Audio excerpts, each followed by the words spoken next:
Hello everybody, it's Eli Maggots coming to you live from Charlotte.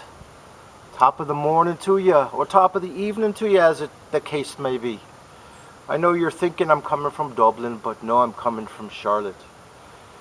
Today the topic du jour is going to be about something that's very near and dear to all of us. I'm going to drop the accent for now, but today I'd like to talk about the importance of talking about your money, which may be painful for some of us, or hard or invasive.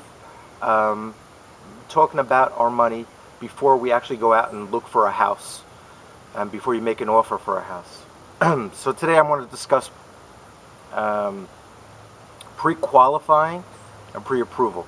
Pre-qualifying ain't worth the piece of paper it's written on. Essentially what it is you go to a lender, you tell them I make $100,000 a year, I got $400,000 in the bank, and they write you out a letter, and it's like, if you go through all of these conditions, you meet everything here, then you can get the loan for this amount of money.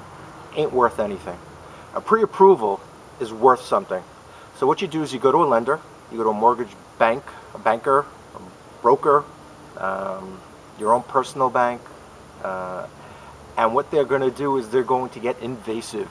They're going to ask you for your W-2s, they're going to ask you for your bank accounts, they're going to ask you for,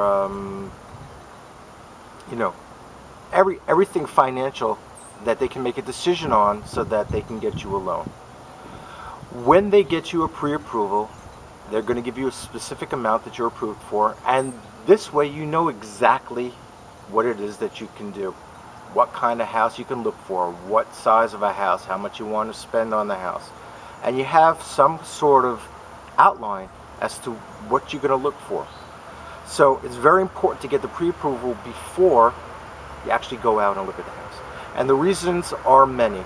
One, with the low interest rates now, you may be able to afford more of a house than you think you can afford, based on the lower payments that you're going to be getting with the lower interest rates. Number two, it can avoid some heartache. Heartache meaning you go out and start looking at $700,000 houses, and you love the houses. Oh, I love this house, and I love that house, and I want this one, and I want that one. And you find out that you can only afford a $550,000 house. No matter how many $550,000 houses I show you, or any other realtor in the world shows you, you ain't gonna like them. You're gonna like the $700,000 houses. It's just the way it is. Avoid the heartache, get the pre-approval, know how much you're going to be able to spend on a house. Another important reason to get a pre-approval is when you go and make an offer on a home, and that buyer, that seller knows that you are pre-approved for a loan, and there's not going to be an issue as far as your being able to afford the house, it makes you in a much stronger negotiation position. You're coming from a position of strength. As someone once said to me, they're going to know that this dog can bark. So they're going to know that you're serious, that you can get the funding, and that's not going to be an issue. And the fourth reason that pre-approval is really necessary, especially in the state of North Carolina, is because in the state of North Carolina there's a provision in the contract called a due diligence time period where you have to get everything done. And if you don't get it done within that time period, you end up losing your money. So the due diligence period is not a long period of time, and sometimes being in the environment that we're in, it takes a long time to get a loan nowadays because they're a little bit tougher. Being approved for that loan prior to making an offer takes the stress and the worry out of that due diligence period. So it benefits you in that you have a stronger positioning. When you're bargaining, you know how much you can buy, you may be able to buy more, avoid the heartache, all of the above. Anyway, I am Eli Maggots. I am coming from Charlotte, not Dublin.